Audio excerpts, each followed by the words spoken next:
नमस्कार दोस्तों, आज मैं आपको नाग पंचमी की कहानी सुनाने जा रही हूँ। एक समय की बात है, एक नगर में एक राजा और रानी रहते थे। उनके कोई संतान नहीं थी, जिस वजह से वह दोनों बहुत उदास रहते थे।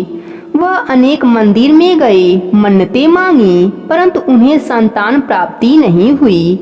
उनके नगर में भगवान भोलेनाथ का एक मंदिर था।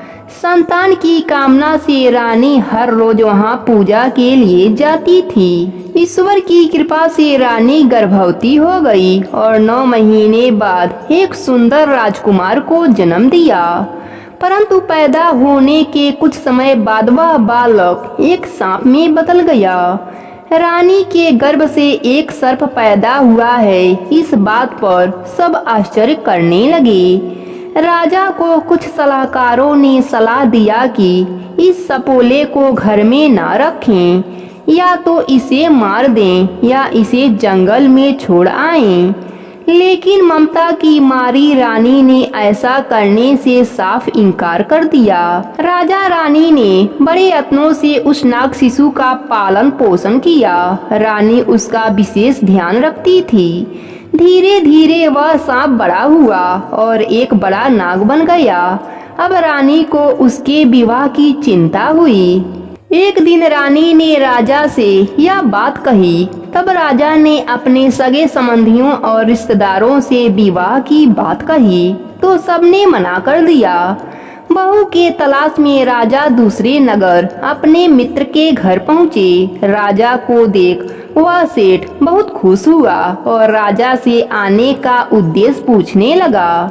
तब राजा ने अपने पुत्र के लिए वधू के तलाश की सारी बात कही। तब सेठ बोला, मित्र, तुम अपने बोझ को खत्म ही समझो। मैं अपने कन्या का विवाह खोज ही रहा था, उसके लिए योग्य वर की तलाश कर रहा था। तुमने जिक्र किया तो मैं सोचता हूँ कि अपनी कन्या का विवाह तुम्हारे पुत्र से करा दूं। राजा बोला, जल्दबाजी मत करो, पहले मेरे पुत्र को तो देख लो। सेठ बोला, इसमें देखना क्या, तुम पर मुझे पूर्ण विश्वास है। तुम मेरी कन्या को अपने साथ ही ले जाओ और अपने नगर में ही उसके फेरे करवा लेना। सेठ ने अपनी कन्या को बुलाया और उसे राजा को सौंप दिया। कन्या अपने पिता की आज्ञा मानकर राजा के साथ उसके घर आ गई। राजा रानी ने कन्या से कहा, बेटी, जानती हो हमारा बेटा कौन है? वह एक सर्प है। कन्या बोली, तो क्या हुआ? मेरे पिता ने मुझे यह आदेश देकर भेजा है कि मैं आपके हर आदेश का पालन करूं। राजा ने धूमधाम से अपने बेटे सर्प का विवाह उस कन्या से करा दिया। विवाह के बाद वह कन्या अपने पति की हर आवश्यकता का ख्याल रखने लगी। एक दिन रात को किसी के कदमों की आहट सुनकर उसकी आंख खुली तो उसने अपने कमरे में एक युवक को देखा। उस युवक को देखकर वह डर गई और जोर से चिल्लाने लगी। इतने में वह युवक बोला, मुझसे मत डरो, मैं तुम्हारा पति हूँ। वह बोली, मेरे पति तो एक सर्प हैं, तुम मेरे पति कैसे हो सकते हो?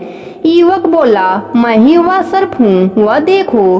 कच्छ के एक कोने में सर्प का मृत शरीर पड़ा था। युवक फिर बोला, पिछले जन्म में मैं एक गंधर्व था और तुम एक किन्नर। हम एक दूसरे से प्रेम करते थे। एक बार हम एक वन में नृत्य और गायन करने लगे। वहीं एक ऋषि तपस्या कर रहे थे। हमारे गायन से उनकी समाध टूट गई और उन्होंने हमें श्राप दे दिया, जिस वजह से मुझे एक सर्प का रूप मिला था। तुमने नाग पंचमी के दिन नागों की पूजा करके उन्हें दूध लावा चढ़ाया, जिसके फलस्वरूप मुझे नाग योनि से मुक्ति मिल गई। इतने में कच्छ का दरवाजा खुला। राजा और रानी कच्छ में आ गए और युवक को गले से लगा लिया और बोले, पुत्र, हमने सब सुन लिया है। हम खुश हैं कि तुमने अपना असल स्वरूप प्राप्त कर लिया है। इस कथा को सुनने से सर्पकाल दोष से मुक्ति मिल जाती है। प्रेम से बोलिए नागदेव महाराज की जय हो।